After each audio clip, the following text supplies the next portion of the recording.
What's going on, everybody? Today we're going to be talking about a very niche subject with the 1911, but I think it's an important one in better understanding what the history is behind these guns, and what these things do, how they function, okay?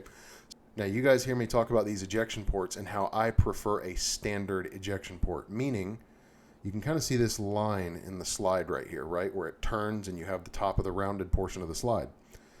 And the ejection port kind of runs along that line. And then you have lowered and flared ejection ports, which is where it's like the name sounds. It's lowered and it's flared. It's opened up a little bit more.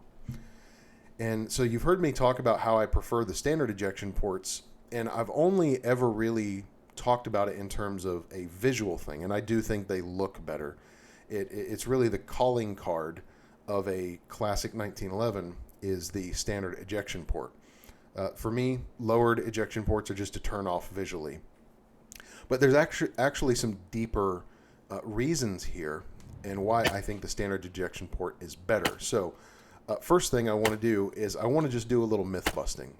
So here's the myth that we're sold, and really I mean sold. That is the right word. We are sold this idea that a lowered ejection port makes the gun more reliable. And I'm going to pull a Maury Povich. Our test determined that was a lie. So back in like the 70s and 80s, you had this competition world really starting up, and you had guys starting to modify 1911s, and you saw the emergence of custom shops like, Novak and all these legendary pistol shops, Wilson Combat and all those good things. And you saw one of the common modifications was this right here, lowering and flaring the ejection port.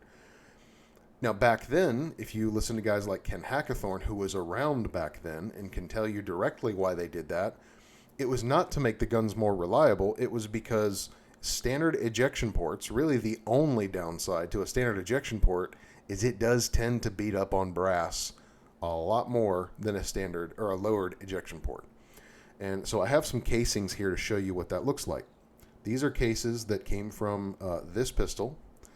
So this is kind of your most common deformation. You can see there's a little bit of a dent on the mouth of the case. Now this is totally a reusable piece of brass. I can put this on my resetting die, on my press, and that is no problem. Then you progressively get a little bit worse, right? That one, still salvageable. You don't have a crease in the brass, and if you reset it and it didn't crack, happy days. Keep going. Then you have this right here, which is, that's a pretty extreme one. Is it salvageable? Well, I'm going to try, but we'll see. Now, some people are going to be like, you should never reuse brass more than twice. Guys, I have reused brass 15 times. I run it until it breaks. I really don't care what anybody thinks about that. That is just what I do. I've been doing it for 15 years. So this right here, as long as it doesn't crack and it'll take, a form back in the opposite direction, I'm going to reload it. And then you also have here, and this is what's called dimpling. Okay, so you get these little dents. Now these are the ones you got to watch out for the most, because you have a very sharp sort of punch into the side of the brass. I would say this one makes the brass, makes me a little more nervous to use it, because if you look on the inside, I can actually see a deformation on the inside of the brass, and there's a very small darkened spot. If you just rub some dirt in there and try to get it dirty, you can actually reveal there is a very small, impossible to photograph hairline crack. So this brass is unusable. So that's really the downside of a standard ejection port, and that's what spawned the invention of the lowered ejection port, is because back then everybody was reloading, right? Because at that time, 60 to 65% of the cost of every bullet is the brass. So if you can reuse the most expensive component in your cartridge, well, man, we got a lot of savings. And so you got these reloaders using standard ejection port guns, and it's eating up the part of the cartridge that they need to recycle. So you started having lowered and flared ejection ports. That's where that came from. But we're sold now this lie that it makes the gun more reliable, and it's just not true. I have about 700 or 800 rounds through this pistol, and I've been using standard ejection port guns for 15, 16 years. My first gun was a Springfield GI. I never had problems. I never had brass ejection related problems where I had the thought, man, I really wish I had a lowered ejection port. It's just not real. So I've told you the real downside of the standard ejection port. What are the upsides? Well, first of all, it looks just classic as crap. Like, that looks way better to me. I just like small ejection ports. Same here on the Springfield SA35 or the high power. It's got this smaller ejection port. It just looks right to my eye.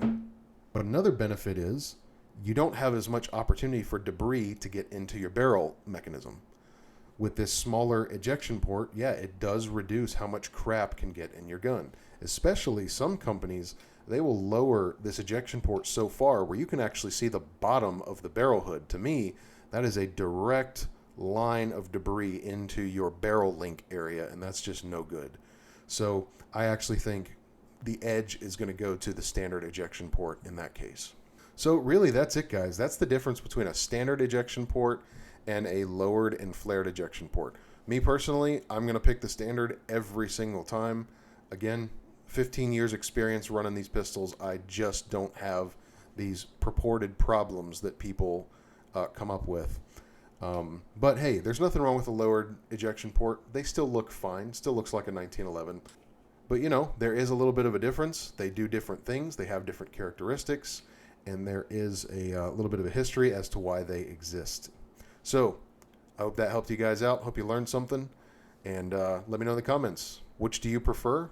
And does it matter to you if your gun eats brass or not? All right. We'll see you next time.